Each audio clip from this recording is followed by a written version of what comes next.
According to the Memphis Police Department, guns are involved in more than 70% of reported violent incidents in Memphis. And a local church has joined a national movement to dismantle part of that problem.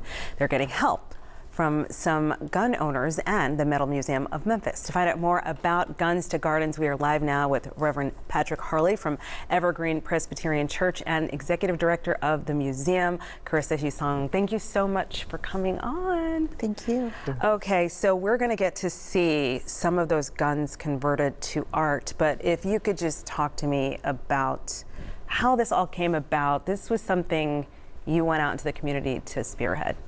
Yeah, I had a lot of friends and colleagues around the country, mostly out west, who had done this kind of work before. The first time that I remember hearing about it was right after the Sandy Hook shooting, and it was in Boulder, Colorado, where a church started a similar project. And I talked to some colleagues, and I linked up with an organization called the Presbyterian Peace Fellowship. They did some training for us on how we can get the ball rolling, and before I knew it, we had built great partnerships with organizations like Metal Museum, and it came to fruition. The Metal Museum is always not just involved in work, but also involved in so many community projects just beyond the scope of what you'd imagine out of the box. Explain why this attracted you. I think it's something that's come up a number of times in being involved in this type of a project, but I think this was the perfect relationship and opportunity, and it just came together. And so in response to the gun dismantling program that they put together, we are doing a collaborative project on Saturday, March 23rd, that we're calling Metal Petals and Healing Roots, where we are taking the parts from the guns that they collected and we are making them into tools, but also into artwork. And it was a great opportunity for us to bring in other people. We'll have students from Moretech, from the Boys and Girls Club with their welding program at the Juice Plus Center. We'll have artist Bill Price, who often incorporates guns into his sculpture. All have come together and are volunteering their time to transform these pieces into works of art and to tools. What is the symbolism for you as a spiritual leader to take guns and turn them into art? So the prophet Isaiah talks about turning swords into plowshares and spears into pruning hooks. Ooh. And so a modern interpretation of that could be guns into garden tools.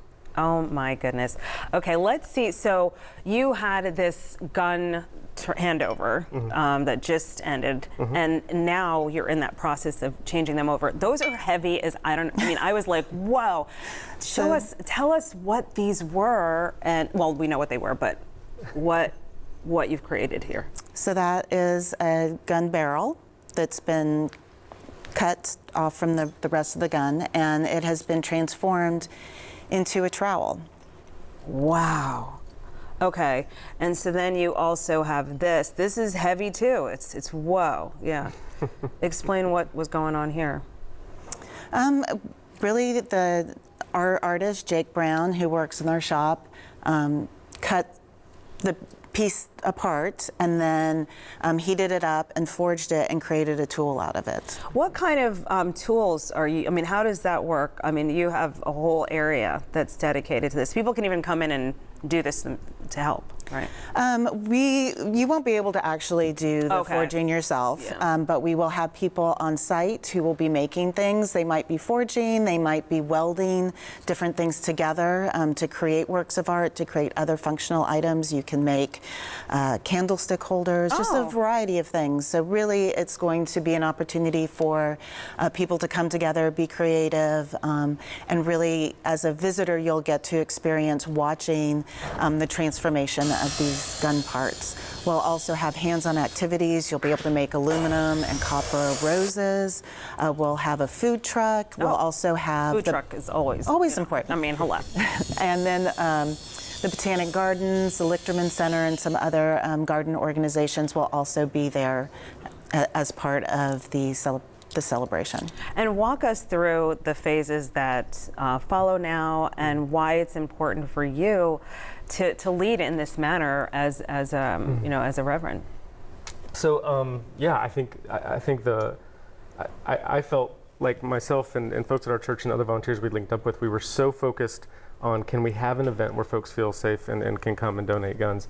And now that that has happened and we were beyond successful by our own standards, now we're looking at the excitement of actually getting to transform and have these incredible tools and works of art. And so now we're hoping that this will be something that we do annually, but also that other folks in the city and the county, if this speaks to them and they want to do it in their own context, we'd love to be a resource, consult with them and help them and tell them, hey, this is what worked for us and this is what didn't. But we just want to help find ways to be bold and to be creative in how we respond to various forms of violence. I know you heard about this during Sandy Hook, but what is it about what's happening in our area that meant something to you or that concerns you?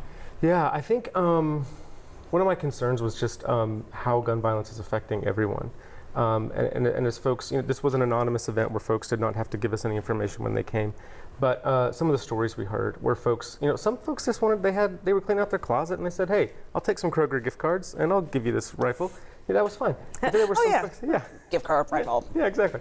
Then there were some folks where it was a deeper feeling of, I lost someone I love to suicide, or I feel unsafe with this gun in the home for reasons X, Y, Z. And so for them, it was much deeper than just I'm cleaning out my closet. And so if we can give anyone a deeper feeling of safety and a deeper feeling of fulfillment, then I'm really grateful that we had all the volunteers to offer that. Okay, and so Saturday, March 23rd.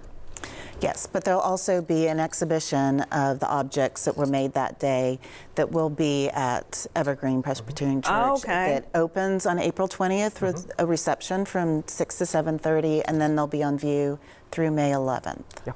All right, wonderful. Thank you so much for bringing this in. I was just really excited to see how this all panned out, and I've been trying to interview for a minute because schedules, you know how that goes. But thank you, and I appreciate you. Thanks for having us. Thank you.